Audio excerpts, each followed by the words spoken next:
नमस्कार मित्रांनो, ठरलं तर मग या मालिकेच्या आजच्या भागामध्ये मी तुम्हा सर्वांचे अगदी मनपूर्वक स्वागत करते. आजच्या भागामध्ये आपल्याला पाहायला मिळतं सायली आणि अर्जुन विचार करत असतात. तर आता सायली विचार करते आणि अर्जुनला म्हणते, महिपत शिकरेच्या वागण्याचा जितका मी विचार करते तेवढं मला सगळं काही विचित्रच वाटत आहे. आता मात्र अर्जुन सायलीला प्रश्न करत म्हणतो, म्हणजे? तर सायली म्हणते, म्हणजे बघा ना, महिपत शिकरेसारखा खुनशी माणूस ज्याचा त्याच्या मुलीवर जीवापाड जीव आणि त्या मुलीसाठी तो काही करू शकतो, आणि म्हणूनच साक्षीसाठी त्याने आश्रमावर लक्ष ठेवला, आश्रम मिळवण्यासाठी त्याने प्रयत्न केले. एवढंच काय, तर या सगळ्यामध्ये मधुभाऊंना अडकवण्यासाठी मधुभाऊंवर खुनाचा आरोपही झाला. आता सायलीला ते सर्वक्षण आठवत असतात, ज्या प्रकारे महिपत शिकरेने ती जमीन घेण्यासाठी, तो आश्रम विकत घेण्यासाठी भरपूर पैसे मोजायलाही तयार झालेले असतात. तरीसुद्धा मधुभाऊ म्हणालेले असतात, ही फक्त वास्तू नाही आहे, तर माझ्या बायकोची शेवटची इच्छा आहे आणि ती तुम्ही विकत घेण्याचा प्रयत्न करत आहात आणि ते कधीही शक्य होणार नाही. आणि म्हणूनच महिपत शिकरेंनी विलासला आश्रमात पाठवलं होतं. आणि ज्यावेळी विलासचा खून झाला त्यावेळी या सगळ्याला मधुभाऊंना आरोपी समजण्यात आलं आणि मधुभाऊंनीच तो खून केला आणि म्हणूनच मधुभाऊंना जेल करण्यात आली. हे सगळं काही महिपत शिकरेने मुद्दामहून घडून आणलं होतं. जे मधुभाऊंनी केलंच नाही त्या सगळ्याची शिक्षा मधुभाऊंना भोगावी लागलेली होती. हे सगळं काही महिपत शिकरेने आपल्या मुलीसाठी केलं होतं. आता सायलीला ते सर्व क्षण आठवतात. तर आता सायली अर्जुनला प्रश्न करत म्हणते, आणि इतकं सगळं करूनही साक्षी मेली हे ज्यावेळी महिपत शिकरेला कळालं त्यावेळी महिपत शिकरे शांत राहिला? अर्जुन म्हणतो, म्हणजे? सायली म्हणते, म्हणजे मला एवढंच म्हणायचं आहे की जर महिपत शिकरे आपल्या मुलीसाठी काही करू शकतो, तोच महिपत शिकरे साक्षीचं ज्या बाईसोबत जेलमध्ये भांडण झालं होतं आणि ज्या बाईमुळे साक्षीचा जीव गेला त्याला त्याने काहीच कसं नाही केलं, म्हणजे अजूनपर्यंत महिपत शिकरेने तिला जिवंत कसं काय सोडलं? अर्जुन म्हणतो, या गोष्टीचा मीही विचार केला, पण एक गोष्ट असेल की ज्यावेळी महिपत शिकरेला कळालं की ती बाई जेलमध्ये आहे, ती आपल्या हाती लागणार नाही आणि म्हणूनच कदाचित महिपत शिकरे शांत राहिला असेल आणि म्हणूनच त्याने काही हालचालही केली नसावी. तर सायली म्हणते, नाही, त्याने काहीच हालचाल केली नाही, हीच गोष्ट मला खटकते. आता अर्जुन सायलीच्या बोलण्याचा विचार करू लागतो. सायली म्हणते, म्हणजे बघा ना, महिपत शिकरे आपल्या मुलीचा जीव केला आहे तरीसुद्धा शांत राहिला आणि त्या सगळ्या गोष्टीच्या मागे न लागता किंवा तिला काही त्रास न देता त्याने उलटच केलं. त्याने तर त्या लोखंडेंना आपल्या घरी पाठवलं, माझे खोटे आई वडील म्हणून. आता सायलीला ते सर्व क्षण आठवतात. ज्यावेळी लोखंडे घरी आलेले असतात त्यावेळी सायलीला ते आपले खरे आई वडीलच वाटलेले असतात आणि तसं लोखंडेंनी नाटकही केलेलं असतं. परंतु ज्यावेळी सायली ह्या सगळ्या गोष्टीची शहानिशा करण्यासाठी लोखंडेंना तिचा ड्रेस दाखवते तेव्हा मात्र लोखंडे गडबडतात आणि म्हणतात की हो हो, हा ड्रेस तर मीच शिवला आहे. परंतु मैनावती म्हणालेले असतात की हा ड्रेस बाबांनी शिवलाच नाहीये. सायलीने लोखंडेंचं सत्य ओळखलेलं असतं आणि त्यांना घराबाहेर काढलेलं असतं. हे सर्व क्षण सायलीला आठवतात. सायली अर्जुनला म्हणते, त्याने तर माझ्या गाठोड्यात माझ्या नकळत, मधुभाऊंच्या नकळत भलताच फोटो ठेवला आणि आता तर असं कळतंय प्रतिमा आत्या, रविराज काका यांच्या अपघातामागे महिपत शिकरेचाच हात आहे. मला तर काहीच कळत नाही, हे सगळं काही त्याने कशासाठी आणि का केलं असावं? सायली अर्जुन विचार करू लागतात. सायली अर्जुनला म्हणते, या सगळ्याचा विचार करून ना आता माझं डोकं भनभनायला लागलं आहे. तर अर्जुन म्हणतो, अरे बापरे, या सगळ्यावर एकच उपाय, हेड मसाज. असं म्हणत अर्जुन सायलीकडे पाहतो. तर आता सायलीची ती स्माईल पाहून अर्जुन म्हणतो, खरंच ही स्माईल, जी स्माईल मला रोज हवी आहे. बायको, मी तुला एक सांगू का, ही स्माईल तुझ्या चेहऱ्यावर अशीच कायम राहू देत. हो, आणि महत्त्वाचं म्हणजे त्या महिपत शिकरेचा विचार करायचा नाही, कारण आता महिपत शिकरे आपलं फ्युचर कंट्रोल करू शकत नाही, कारण आता आपण त्याची लाईफ कंट्रोल करणार आहोत. असं म्हणत अर्जुन सायलीला म्हणतो, काही काळजी करायची नाही, आता सगळं काही ठीक होणार आहे. कारण अगोदरच महिपत शिकरेने प्रतिमा आत्या आणि सिनियर यांना खूप भोगायला लावलं आहे. आता त्या दोघांचे ते अपघाताचे क्षण डोळ्यासमोर येताच आणि प्रतिमा आत्यांची अवस्था डोळ्यासमोर येताच सायली अर्जुन या दोघांनाही खूप वाईट वाटत असतं. तर दुसरीकडे पाहायला मिळतं, आता साक्षीला भेटण्यासाठी सचिन पुन्हा एकदा आलेला असतो. आता सचिनला पाहताच साक्षीला एवढा आनंद होतो की आता ती सचिनला बिलगते. सचिन तिला घट्ट मिठीत घेतो आणि म्हणू लागतो, मला वाटलं होतं की तू माझ्यावर चिडली असशील. साक्षी म्हणते की हो, खरंच मी चिडले होते तुझ्यावर. अरे सचिन, कुठे गेला होतास आणि मला न सांगता? सचिन, तुला कळतंय का रे? अरे तू जर माझ्या आसपास नसशील तर ते मी नाही सहन करू शकत. सचिन, अरे मी तुला किती फोन करण्याचा प्रयत्न केला, किती मेसेज केलेत, परंतु नाही, तू मला काहीच रिप्लाय देत नव्हतास. काय झालं? कुठलं इतकं महत्त्वाचं काम होतं आणि कुठे निघून गेला होतास? आणि कामासाठी काही चंद्रावर निघून गेला होतास का, की तुला माझी आठवणच आली नाही? आणि तू अशा ठिकाणी गेला होतास की तिथे तुला नेटवर्कच नव्हतं. सचिन, बोल ना. सचिन म्हणतो, शांत हो. अगं तुझीच मला तर आठवण येत होती आणि म्हणूनच मी माझं काम अर्धवट सोडून तुला भेटण्यासाठी इथे आलो आहे सॅम. अगं खरंच तुला सरप्राईज देण्यासाठी मी इथे आलो आहे सॅम. अगं तुझा सचिन तुझ्या समोर उभा आहे. आता साक्षी सचिनला म्हणू लागते, सचिन तुला माहीत नाहीये तू इथे नसताना माझी काय अवस्था झाली होती आणि तुला त्याची कल्पनाही नाहीये. सचिन, अरे तू देवळातून निघून गेलास तर त्यानंतर तू मला काही फोनच केला नाहीयेस ना, कसला मेसेज केलास. आणि मी तुला फोन करण्याचा प्रयत्न करते, मेसेज करण्याचा प्रयत्न करते, परंतु तू माझ्याशी काही बोलण्याचा प्रयत्नच केला नाहीयेस. सचिन, अरे कुठे होतास सांग ना. सचिन म्हणतो, सॅम अगं कामासाठी दिल्लीला गेलो होतो. आता सचिनच्या ह्या बोलण्यावर साक्षी म्हणू लागते, हो का, 2 रात्री? आता मात्र सचिन थोडा घाबरतो आणि म्हणू लागतो, सॅम अगं तू विसरली आहेस का, माझी कंपनी US ची आहे, म्हणजे त्यांच्याच टायमिंगनुसार असणार ना. सॅम अगं असा विचार नको करूस, आणि मी तुला म्हणालो होतो ना की टेक्निकल प्रॉब्लेम आला आहे आणि म्हणूनच मला एमर्जन्सी जावं लागतंय आणि त्या टेक्निकल प्रॉब्लेममुळेच मला तिथे जावं लागलं आणि मला 2 दिवस तुझ्याशी बोलताही आलं नाही. असं म्हणत आता सचिनने साक्षीला मनवण्याचा प्रयत्न केलेला असतो. तर दुसरीकडे सुभेदारांच्या घरी अर्जुन सायलीला म्हणतो, बायको तू थांब, मी तुझ्यासाठी तेल घेऊन येतो. आता अर्जुन जाणार, सायली म्हणते, अहो थांबा. अर्जुन म्हणतो, काय झालं? तर सायली अर्जुनला म्हणते, अहो बघा ना, आपण त्या महिपत शिकरेला या सगळ्यात अडकवण्यासाठी आपण त्याला त्या अपघाताच्या ठिकाणी घेऊन जाण्यासाठी एक एक धक्के तर देतच आहोत. आता अर्जुन आणि सायलीने आत्तापर्यंत महिपत शिकरेला दिलेले धक्के त्या दोघांनाही आठवतात.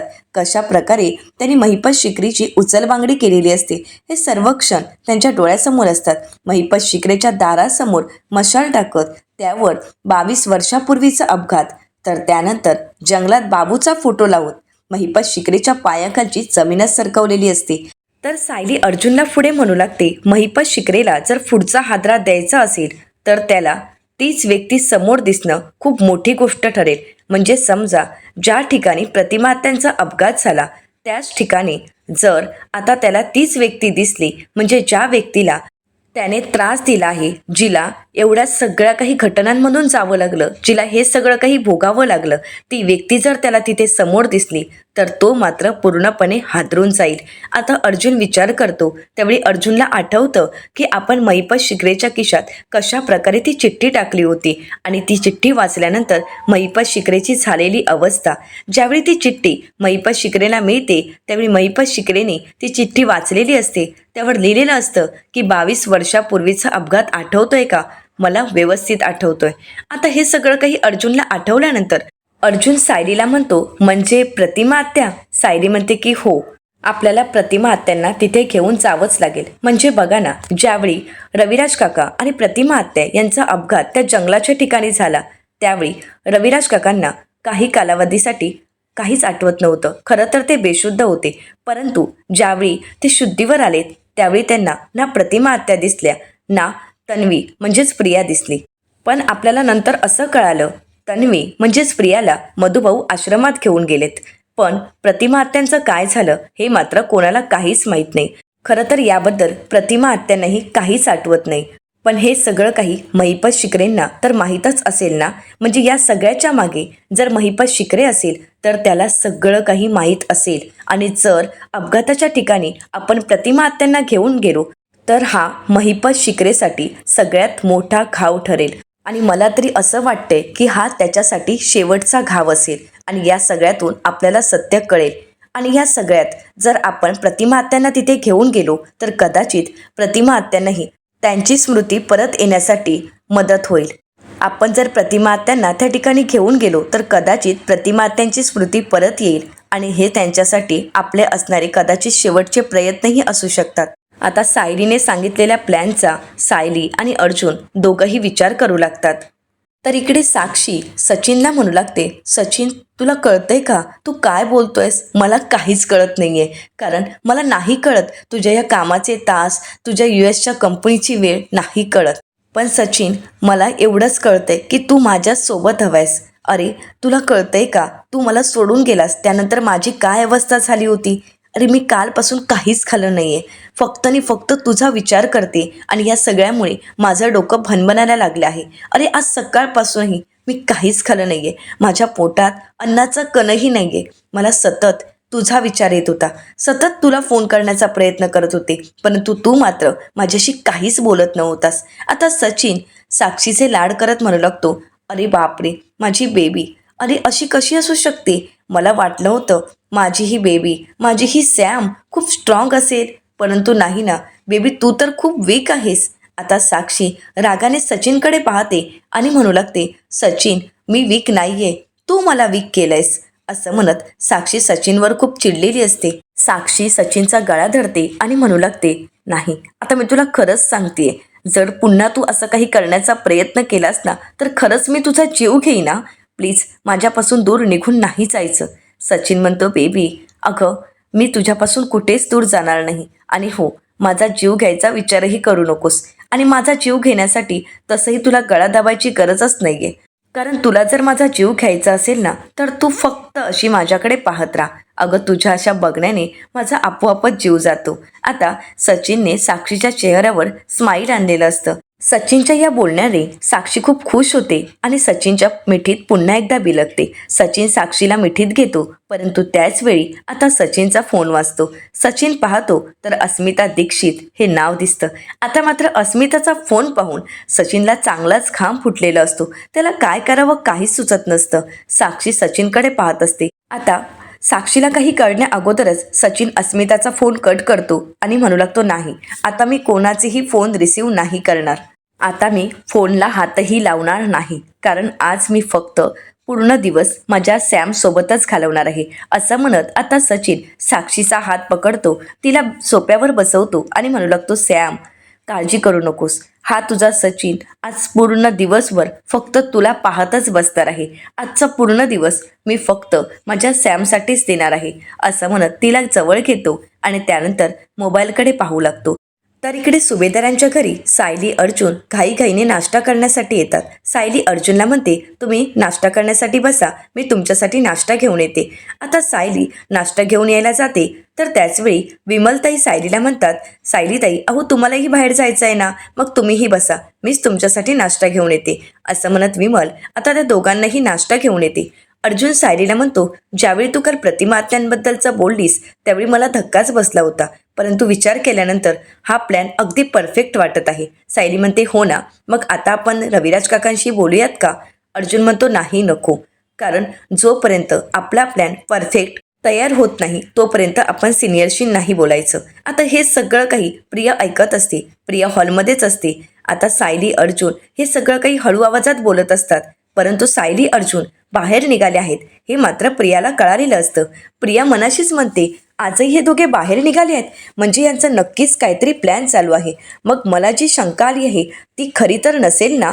नाही, या सगळ्याचा मला शोध घ्यावाच लागेल, कारण आजकाल या दोघांचंही बाहेर जाणं वाढतच चाललं आहे. म्हणजे या सगळ्या मागे या दोघांचा काही वेगळा डाव तर नसेल ना.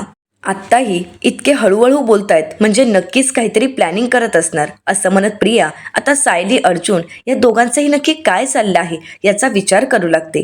तर इकडे अस्मिता आता नाश्ता करण्यासाठी बाहेर येते. अस्मिता सायली अर्जुनला गुड मॉर्निंग म्हणते आणि त्यानंतर विमलला म्हणू लागते, विमल अगं मम्मा कुठे आहे, माझं गर्भसंस्काराचं पुस्तक तिच्याचकडे राहिलं आहे, मला ते पाहिजे आहे, मम्मा अगं खाली ये ना. असं म्हणत आता अस्मिता कल्पनाताईंना आवाज देऊ लागते. तर विमल आता अस्मिताला शांत करत म्हणते, अस्मिताताई अहो वहिनी घरी नाही आहेत. तर अस्मिता म्हणते, म्हणजे मम्मा कुठे गेली एवढ्या सकाळीच. तर विमल म्हणू लागते, वहिनी महत्त्वाच्या कामासाठी सकाळी पुण्याला निघून गेले आहेत. अस्मिता म्हणते, पुण्याला. सायली म्हणते की हो. तर अस्मिता म्हणू लागते, पण असं अचानक का गेली आहे. सायली म्हणते, काही काळजी करू नका, आपल्या महिला आश्रमामध्ये काहीतरी मोठा कार्यक्रम आहे आणि आज बक्षीस वितरणही होणार आहे आणि ते सगळं काही कार्यक्रम आपल्या आईंच्या हस्तेच होणार आहे. आज बक्षीस वितरण आपल्या आईंच्या हस्ते होणार आहे आणि म्हणूनच आईंना आज तिथे अर्जंट जावं लागलं आहे. अस्मिता म्हणते, म्हणजे मम्मा पुण्याला गेली आहे, घरीही कोणी नाही आहे.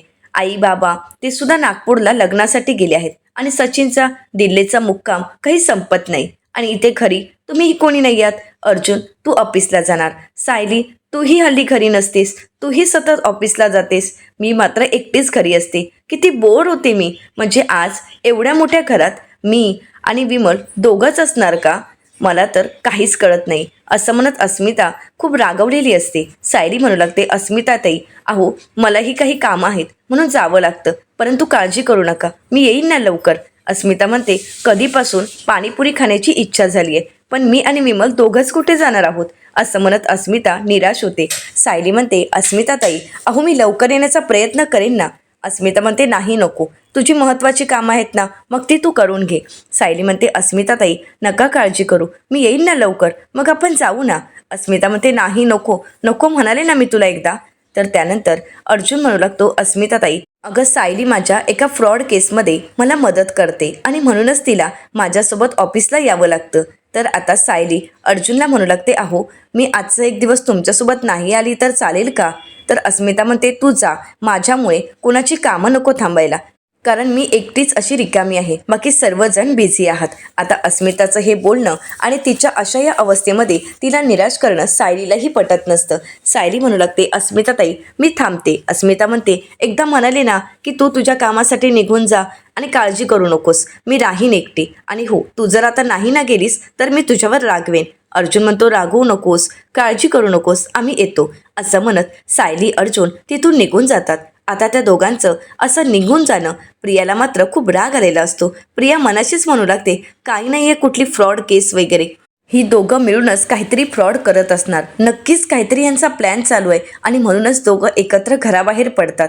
परंतु ही कुठे जातात काहीच कळत नाही आणि यांचा नक्की काय प्लॅन चालू आहे, यांच्या डोक्यात नक्की काय शिजत आहे हे जर शोधून काढायचं असेल तर यांचा पाठलाग करावाच लागेल. यांच्या मागोमाग मलाही गाडी घेऊन जावं लागेल, म्हणजे मलाही कळेल की यांचा नक्की कुठला प्लॅन चालू आहे आणि कुठला फ्रॉड चालू आहे, असं म्हणत प्रिया आता सायली अर्जुनच्या मागावर जायचं ठरवते. तर दुसरीकडे सायली अर्जुन निघालेले असतात. तर अर्जुन सायलीला म्हणतो, अगं सिनियरचा फोन आला होता, सिनियर म्हणत होता की त्याची पुण्याला एक महत्त्वाची मीटिंग होती, परंतु आपण तिथे जाणार आहोत. हे ज्यावेळी सिनियरला कळालं त्यावेळी सिनियरने त्याची मीटिंग कॅन्सल केली. सिनियर मला म्हणाला की जोपर्यंत आपण जे काही ठरवलं आहे ते पूर्ण होत नाही तोपर्यंत मी दुसरं कुठलंही काम हाती घेणार नाही. आता अर्जुन सायलीला सगळं काही सांगत असतो, परंतु सायली मात्र हरवून गेलेली असते. अर्जुन म्हणतो, काय कुठे कुठे हरवली आहेस तू?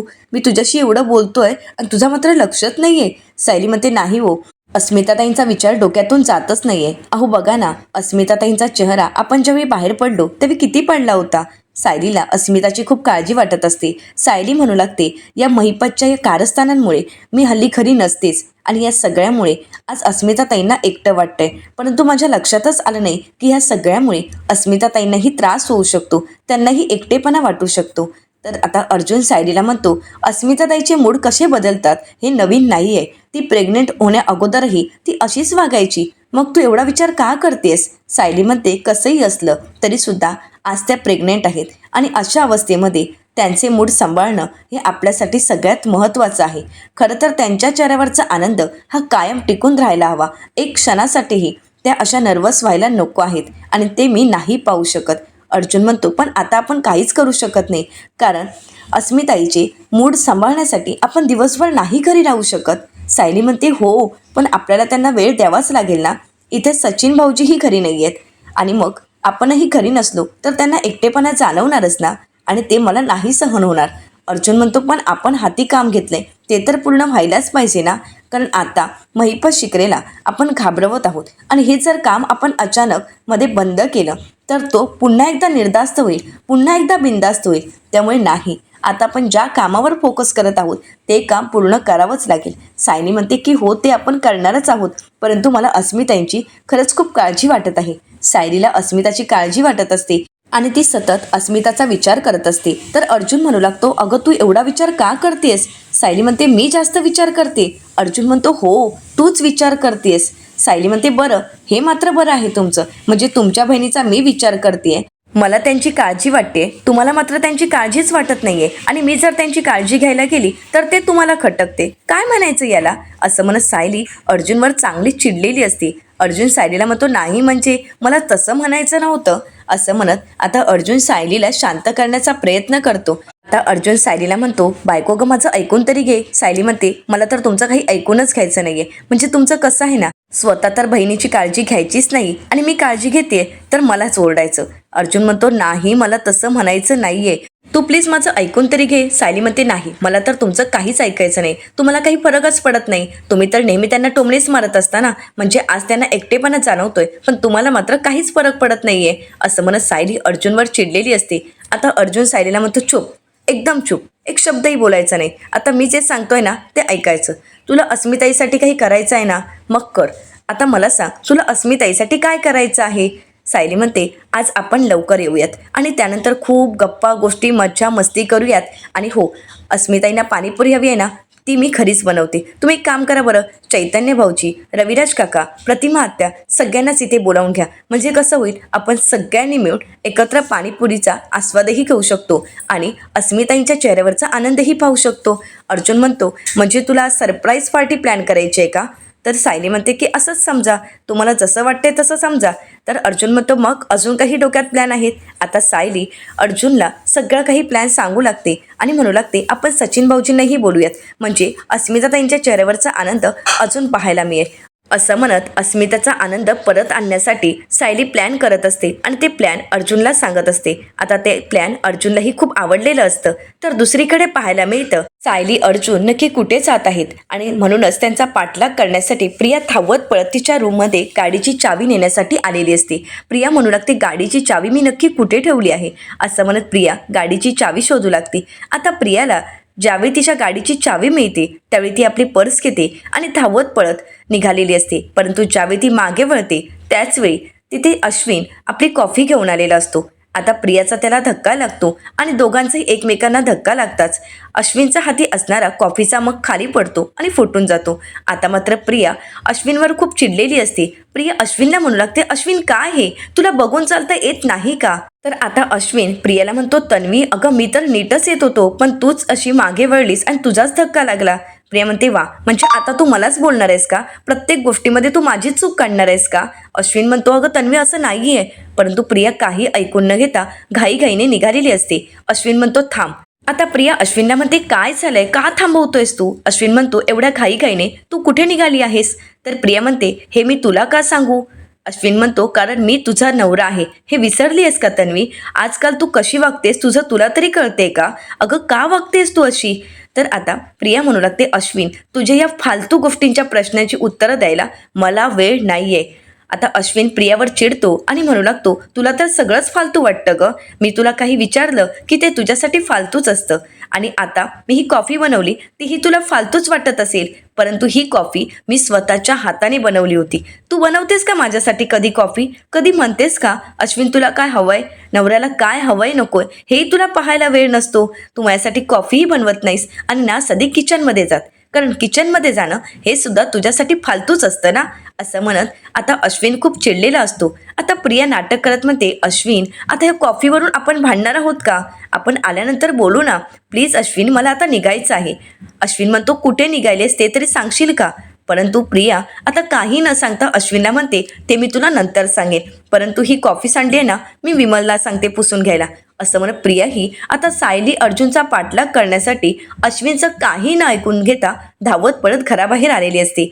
परंतु ज्यावेळी आता प्रिया घराबाहेर येते तोपर्यंत सायली अर्जुन तिथून निघून गेलेले असतात. प्रिया पाहते तर अर्जुनची गाडीही कुठे नसते आणि त्यामुळे प्रियाला खूप राग आलेला असतो. प्रिया मनाशीच म्हणते, आता एवढा प्लॅन केला होता की यांच्या मागावर जाऊन सगळ्या काही सत्याचा शोध घ्यावा, परंतु नाही, हा अश्विन मांजरासारखा आलाच आडवा आणि शेवटी सायली अर्जुन माझ्या हातातून निसटलेच. असं म्हणत प्रियाची खूप चिडचिड होत असते. प्रिया म्हणू लागते, आता या दोघांना कुठे शोधू? तर इकडे सायली अर्जुन रविराज सरांच्या घरी पोहोचलेले असतात. अर्जुन म्हणू लागतो, सिनियर आपल्या या सगळ्यामध्ये आपल्या पोलीस डिपार्टमेंटची मदत घ्यावीच लागेल, कारण महिपत शिकरेला रंगेहात पकडायचं असेल तर या सगळ्यामध्ये पोलीस डिपार्टमेंट खूप महत्त्वाचं आहे. आता रविराज सर म्हणू लागतात, तू म्हणतोयस त्या प्लॅनप्रमाणे जर आपल्याला महिपत शिकरेला पकडायचं असेल तर त्यासाठी त्याला बेसावध ठेवावं लागेल, म्हणजे त्याला या कुठल्याही गोष्टीची कल्पनाही यायला नको, तरच आपण त्याला रंगेहात अरेस्ट करू शकतो. अर्जुन म्हणतो की हो, अगदी खरं आहे. तर आता रविराज सर म्हणू लागतात, चल मग तू इन्स्पेक्टर सावंत यांच्याशी बोलून घे, मग आपण पुढचं ठरवू. सायली म्हणते, चला तर मग मी येते, मला अस्मिता ताईंसाठी खूप काही करायचं आहे आणि म्हणूनच मी घरी निघते. तर त्याचवेळी प्रतिमा आत्या येतात आणि म्हणू लागतात, हो ना अगं, कल्पनासुद्धा पुण्याला गेली आहे ना. तर सायली म्हणते की हो, आणि म्हणूनच अस्मिता ताईंना एकटं वाटत आहे. परंतु प्रतिमा आत्या, तुम्ही आणि रविराज काका संध्याकाळी याल का? रविराज सर म्हणतात, का गं, असं अचानक काय? तर सायली म्हणते की हो, खूप महत्त्वाचं आहे, सरप्राईज आहे. अर्जुन म्हणतो की हो, माझ्या बायकोला अस्मिताईसाठी काहीतरी सरप्राईज प्लॅन करायचं आहे आणि म्हणूनच ती तुम्हा दोघांनाही बोलवत आहे. सायली म्हणते की हो, प्रत्येक वेळी आपण नेहमीच घराबाहेर पडतो आणि त्यामुळे अस्मिताई एकट्याच असतात घरी, आणि या सगळ्यामुळे अस्मिताईंना एकटेपणा जाणवतो आणि म्हणूनच ठरवलं की आज त्यांच्यासाठी छोटीशी पार्टी ठेवावी, म्हणजे त्यांच्या चेहऱ्यावरचा आनंद पुन्हा एकदा पाहायला मिळेल. प्रतिमा त्या म्हणू लागतात, हो मी तुला येते ना मदत करण्यासाठी. सायली म्हणते, नाही नको, तुम्ही दोघंही उशिराच या, म्हणजे तुम्हा दोघांनाही अचानक पाहिल्यावर तिचा आनंद अजून द्विगुणित होईल ना. प्रतिमा त्या म्हणतात, बरं ठीक आहे. सायली म्हणते, चला मी येते. आता सायली एवढं सगळं करत आहे हे पाहून रविराज सर, प्रतिमा आत्या यांना खूप बरं वाटत असतं. सायली आता घाईघाईने जात असते आणि अर्जुनला म्हणते, तुम्ही चैतन्य भाऊजींना फोन केलात का? अर्जुन म्हणतो, नाही करणारच होतो. सायली म्हणते, काही गरज नाही, मी करेनच, असं म्हणत सायली निघून जाते. तर दुसरीकडे अर्जुन आणि रविराज सर इन्स्पेक्टर सावंत यांना भेटण्यासाठी पोलीस स्टेशनला आलेले असतात. आता अर्जुन सर्व प्लॅन त्यांना समजावून सांगतो आणि म्हणू लागतो, इन्स्पेक्टर सावंत तुम्हाला प्लॅन तर कळालाच असेल. इन्स्पेक्टर सावंत म्हणतात की हो, तुम्हाला जर शंका असेल तर आपण त्याची खात्री नक्कीच करू. तर अर्जुन म्हणतो, शंका नाही, खात्री आहे की हे सगळं काही त्यांनीच केलं आहे. तर इन्स्पेक्टर सावंत म्हणू लागतात, असं जर असेल तर हे पोलीस डिपार्टमेंट तुम्हाला नक्कीच मदत करेल आणि या सगळ्यात आम्ही तुमच्या सोबतच आहोत.